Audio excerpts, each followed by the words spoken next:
চিতাবাঘের খোঁজে চা বাগানে ট্র্যাপ ক্যামেরা লাগালো বন দপ্তর। ড্রোন ক্যামেরায় চলল তল্লাশি। চিতাবাঘের আতঙ্কে ঘুম উড়েছে বানারহাট ব্লকের লক্ষ্মীপাড়া চা বাগানের শ্রমিকদের।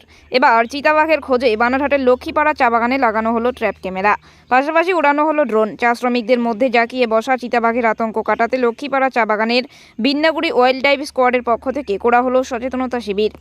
পাশাপাশি চা বাগানে ঘুরে বেড়ানো চিতাবাঘগুলিকে চিহ্নিত করতে ওড়ানো হলো ড্রোন। সেই সাথে বাগানের বিবি সেকশনে ট্র্যাপ ক্যামেরা লাগালো বন দপ্তর।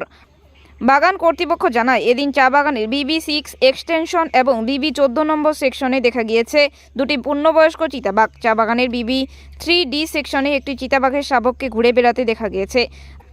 পাশাপাশি বাগানের 5 নং সেকশনে একটি চিতাবাঘকে দেখা গিয়েছে বলে শ্রমিকেরা দাবি করেছে। বাগানের বিভিন্ন এলাকায় দেখে যাওয়া চিতাবাঘগুলি একটি চিতাবাঘ নাকি ঘুরে বেড়ানো চিতাবাঘের সংখ্যা অনেক বেশি, তা নিশ্চিত করতে বন দপ্তরের পক্ষ থেকে ট্র্যাপ ক্যামেরা পাতানো হয়। বন দপ্তরের পক্ষ থেকে কিছুদিন আগে খাঁচা পাতা হয়েছে। এবার আতঙ্ক দূর করতে এই ব্যবস্থা গ্রহণ করল বন দপ্তর। তবে এখন দেখার কবে চিতাবাঘ খাঁচাবন্দি হয় এবং কবে আতঙ্কমুক্ত হয় লক্ষ্মীপাড়া চা বাগান। আজকে আপনারা চিতাবাঘের আতঙ্ক দূর করার জন্য কি করলেন এবং চিতাবাঘগুলোকে চিহ্নিত করার জন্য কি পদক্ষেপ নিলেন?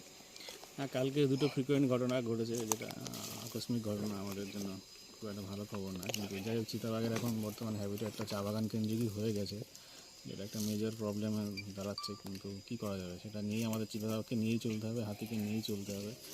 যেহেতু কালকের ইনসিডেন্টটা ঘটেছে অলরেডি, তো সেটা যাতে কমানো যায় বা মানুষের কনফিডেন্স পাওয়ার জন্য আজকে আমরা ড্রোন দিয়ে আমরা বাগানটা সার্চ করে নিচ্ছি একবার, যে আবার সাইটিং হওয়ার চান্সেস আছে কি নেই সেটা আমরা দেখে নিচ্ছি। আর কটা চিতাবাঘ আছে বা কী আছে সেটা দেখার জন্য আমরা ক্যামেরা ট্র্যাপ আজকে ইনস্টল করলাম এখানে। যে কটা চিতাবাঘ আছে সেটাকে আইডেন্টিফাই করার চেষ্টা করছি, যে সেগুলো কীরকম ধরনের কোনো মাদার আছে কিনা বা কী আছে, সেটা মোটামুটি ক্যামেরা ট্র্যাপ দিয়ে আমরা দেখার চেষ্টা করছি। এছাড়া আমাদের